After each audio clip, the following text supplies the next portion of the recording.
second in the series on what homeschoolers can do for a school leaving path. And we've already chatted in a previous one about the American High School Diploma. And today we're going to interview you and ask you about the GED, because you are Mrs. GED in South Africa. And, so I've had 2 children who've worked through the GED, and my other 2 children did a different school leaving route. So I want to take this as though you are now somebody that I need to speak to, because I want to do footprints. And at the end of footprints, I want to know, what can my children do? Where can they go? Can they study further? Can't they study further? How does the GED set me up for all of that? So I think as an introduction for families who don't know about the GED, just tell us what the G stands for, where it's from, just a quick little synopsis of that. Sure. So GED is now a registered trademark, and everybody just uses that acronym, but it used to be a general education diploma, and it began in the USA in the 1940s, when a lot of young men were coming back from the war and needed to finish their high school level education so that they could then continue their career paths further after that. And since then, millions of people around the world have done the GED, and it's widely recognized by universities in the States and around the world, and it has official recognition in South Africa as well. So the South African Qualifications Authority recognizes the GED as a foreign grade 12 equivalency credential, and students can actually apply to them if they need it for a certificate of evaluation, which states that the closest comparable South African qualification is the National Senior Certificate, or an NQF level 4, where National Qualifications Framework level 4 is the same level as matric. So for homeschoolers, it's another American option that's really becoming popular, because it allows for much flexibility and freedom in those early high school years. Parents who've been homeschooling for some years and using an eclectic approach, or whatever approach they like, it could even be unschooling or classical or Charlotte Mason, but they can carry on home educating as they see fit, and then jump through the hoops, so to speak, to take the exams, only 4 exams, to earn their GED. And in that way, the children have a piece of paper that says they've finished high school, and it shows the rest of the world that they're not, high school dropouts or children who were just cocooned at home by their homeschooling mummies. They've actually achieved a recognized credential. So, yeah, I think that's a quick intro. Yeah, definitely. And then just in terms of pros and cons, because you've got, we are going to only cover ones that are relevant to homeschoolers that are choosing an eclectic model or different methodology to what government education offers. Well, let's call it CAPS. So we're not going to speak about that. But pros and cons, we know that there are some pros and cons with American High School Diploma and pros and cons with Cambridge, and both of those have been discussed in different videos. What are the pros and cons of the GED? I think the most important thing to realize is that although SACWA ranks it as an equivalent to the National Senior Certificate, it's like a senior certificate without a bachelor's pass. So you have to take further steps after your GED, which you can do you can do your GED at age 17. So I think it's actually great. You've got that extra year to take these extra steps to meet the requirements to earn exemption, which is what you need if your child wants to study a degree course. If they want to study a higher certificate, which is a tertiary or college level 1-year career-oriented course, they can do that with a GED alone. That's NQF level 5. If they want to study a diploma course, which is often a 2 or 3-year course, you don't need a bachelor pass, so you can usually be admitted to that with a GED alone. But for young students at school level, to earn exemption for admission to a degree, you have to do your GED plus a higher certificate. And even then, you should always check the admission requirements of the place where you want to study and the specific faculty and the specific degree course, because they all vary. So recently, what we've been finding is that government universities are not government, sorry, we call them public universities, are not as GED friendly as the private colleges. And there are actually hundreds of them, and they welcome GED students because I think their motivation for existing is different from a public university. So actually on the website that I run called Go Prep, I've got a page up that lists where do GED graduates study to show prospective students, all the many possibilities that are out there. But the onus is always on you to understand that the pathway is different. And as with any kind of matric or grade 12 qualification, there's no guarantee that any student gets into the course that's their first choice. So you've always got to have, a plan B and a plan C. But there are pathways. We've got students who have study degrees, diplomas, done amazing things with a GED plus whatever was required to get into those courses. So I'm aware, for folks who haven't been around homeschooling long, there's a lot of jargon, and that sometimes just makes everybody's head spin. Yeah. So to take what you've been saying, I'm going to use my eldest son, as an example so parents can understand what it would look like. So our son did an eclectic home education route. When he was 18, he decided just overnight that he wanted to have his certificate. He did his GED prep, and he got his NQF4. We applied to SACWA the same way that you've just mentioned. They came back and they said he has an equivalency certificate that he used to apply along with a portfolio to the animation school because he wanted to get into animation. Once he had completed his 3 years with the animation school, just to see whether he would be accepted at UCT for a bachelor's degree and then to go on to master's, which wasn't actually necessary for what he's ended up doing in the animation field.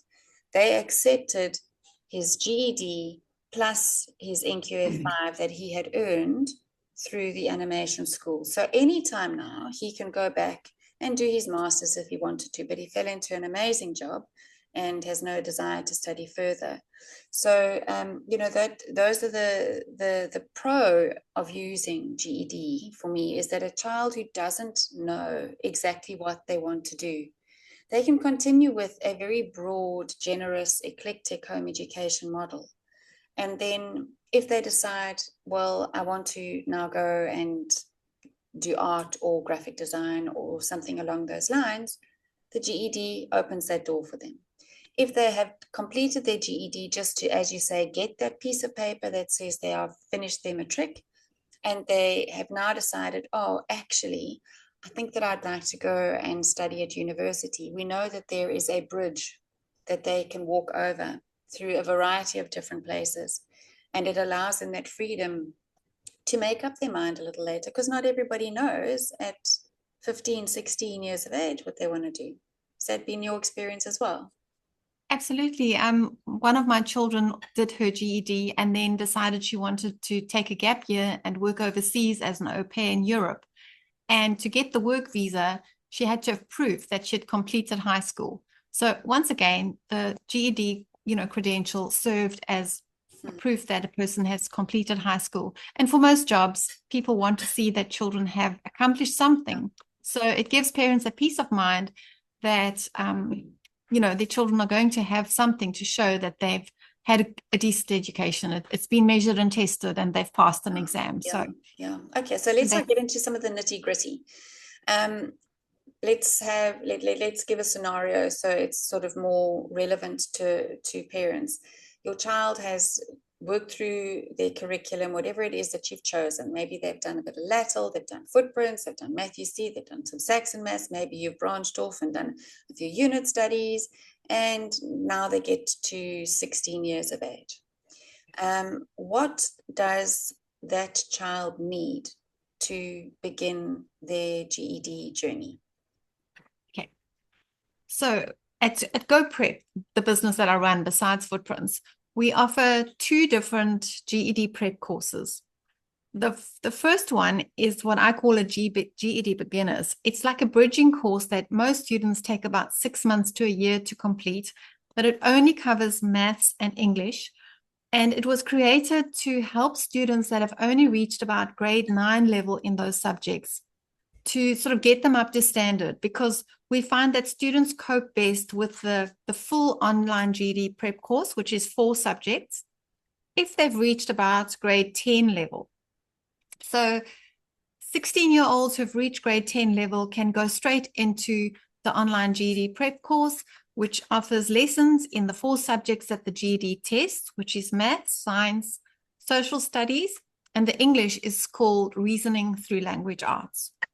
And to earn your GED credential, you have to pass all 4 exams. Otherwise, you get nothing. It's not like Cambridge, where you can just go and do a Cambridge maths exam or a Cambridge physics exam or something like that. To get your GED, you must pass all 4 subjects. But what's really great is that the online study program is self-paced, so children can study when it suits them. They don't have to log in for specific class times or miss out if they didn't log in at the right time. And when they've finished each course and it tells them that they are test ready, then they can go through the process of booking exams when it suits them. And that flexibility really appeals to a lot of people. You don't have the stress of exam sittings, halfway through the year in June, and then all your exams again at the end of the year, putting immense pressure on students. So with a GED, you can write them off and tick them as done, sort of one by one during the course of the year. And that's one of the nice features of this option as well. Okay, so those subjects again that a student needs to pass are English, maths, social studies, and science. Yeah. Okay, so if I'm thinking, okay, GED sounds really flexible and that's the route that I'd like to go, what do you suggest a child does up until that time? So sort of from their grade 8, so their first year of high school until the time they are finished. Well, I always recommend to home educating parents to not replicate the school system at home, but to pick and mix your own selection of good quality home education curricula. Products that were made for homeschoolers by homeschoolers that give you the convenience of having everything you need at your fingertips, and that are also going to be getting your children to a good high school level standard in those particular subjects. So you can actually pick any curriculum, because the GED does not test prescribed topics like, the War of the Roses in the year such and such, or World War II in Europe, or something like that. It's more like what we would call a comprehension test, where children might get a passage on something that they haven't studied, they haven't memorized it, but if they can read it and understand it, they can answer the multiple choice questions that they will get on that topic. For maths, they may need to calculate an answer. For science and even social studies, they may need to read information and use the information provided in a chart or a graph or a map or a table or something like that. But there's no rote memorization needed. So it doesn't matter whether you use Math-UC or Saxon Maths or Apologia Science or Footprints Nature Quest or some other science program. As long as you're developing those skills of being able to read carefully and think critically, you'll be preparing your children. And the other thing that I think is important, because in my experience, it's one of the things that students struggle with the most on the GED exam, is the essay. You need to start developing good essay writing skills, in those early high school years, because it's something that takes a bit of practice and effort to develop. It's not something like long division that you can just learn it and then it's you sort of got to practice and improve and practice and improve. So I always encourage parents in the early high school years to start teaching their kids the structure of a good essay, and how to write logical paragraphs, then make paragraphs link up logically, and do an introduction, do a conclusion, all those sort of basic essay skills so that they've got that foundation. So, and that's about it. Amazing. So, the thing is that parents, I think, would need to know that if you have done that groundwork using good programs like the ones that we've mentioned, Apologia or Saxon or Matthew C, Footprints, Story of the World, all those things, and you've been giving your children this broad, generous reading aloud, using some of the Charlotte Mason concepts of narration and dictation and copy work and that sort of thing, that when they enter into the GED program, they are being prepped, which is why Go Prep is such a great name, because they will be prepared in that online course that they're going to do to handle these other things. And it'll just be like another layer onto what the foundation already is. So then the last question that I've got is affordability. Parents have, as homeschoolers, we generally have one income. Sometimes the moms have, side hustles, but generally there's one income. There's more than one child in the home, and parents want to know what is the bottom dollar. How much are they going to be spending? Yeah.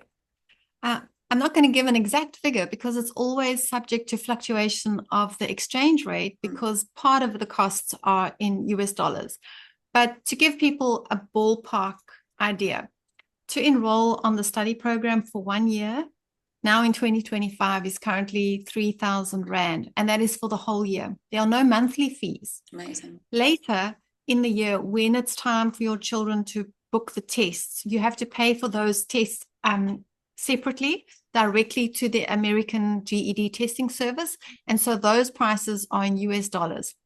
So there's now 4 GED mock exams called the GED Ready test that children must take before they can book the official exams. And each one costs $6.99. Let's call it $7. And then the official GED tests are $80 US each. So the last time I did a calculation, which was, I think, the end of 2024, it was in the vicinity of about 11,000 Rand in total. But what's really great is that the biggest outlay initially is the enrollment on the study program. And each of those tests you can book one by one when it suits your budget. Yeah. So if you're having a bad month in June because it's the middle of winter and your business is having a quiet month, you can wait until July or September or whenever it's going to suit you, because there are no deadlines for completing the GED exams. So that flexibility again it's flexible for your budget as well. Yeah, and also if you know that at the end of the year your child is going to be writing and they're going to need to have 4 times $80, you can actually start squirreling away that money right at the beginning. So so that's a very affordable way to finish off their schooling. So tell us a couple of success stories, if you can think off the top of your head. Yes. So just recently, one of our students enrolled with an online university in the USA called the University of the People. And it's quite popular with students who want to study IT because they have a Bachelor of Science in computer science. And this student did a degree in health science and completed his 4 years magna cum laude, which means he was one of the top students every year. He was on the dean's list. And then he was going to get a job working in the cryo industry in the medical field in South Africa. But, I think as homeschoolers, because we don't write exams every year, our children don't ever rank themselves against their peers like children in a class. And that's a good thing because, the clever ones sort of get an inflated opinion of themselves, and some of them don't even have to put in much effort at school to do well. And then the others who struggle and work so hard and think that they're stupid because, they're being tested on subjects that are not necessarily their strong points. Yeah. So I've seen that quite a lot of homeschoolers tend to use university level as it's their opportunity to measure themselves. And so they really work hard to prove to themselves that they are just as academically strong as children who have come out of the school system. Yeah. So he did really well. There've been plenty that have gone on to study what they wanted to study, and they've, you know, done degrees. There was one girl who's studied horticulture also through a foreign university, and that's the field she wants to work in.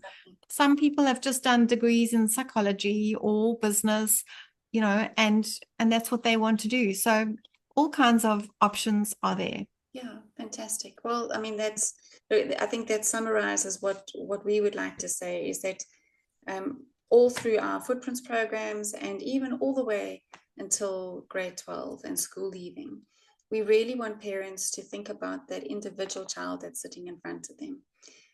We weren't given like a cookie cutter to cut out our children. We all know that if you've got more than one, they are all so different, even though they have the same gene pool. So let's not clone their educations, and let's look at them each as an individual and say, yes, okay, this child is definitely a candidate for GED, or that one for American High School Diploma, or this one's going to follow a life path or whatever. So GED is just one of those amazing options that give parents that flexibility. Well, thanks, Charles. Good chat.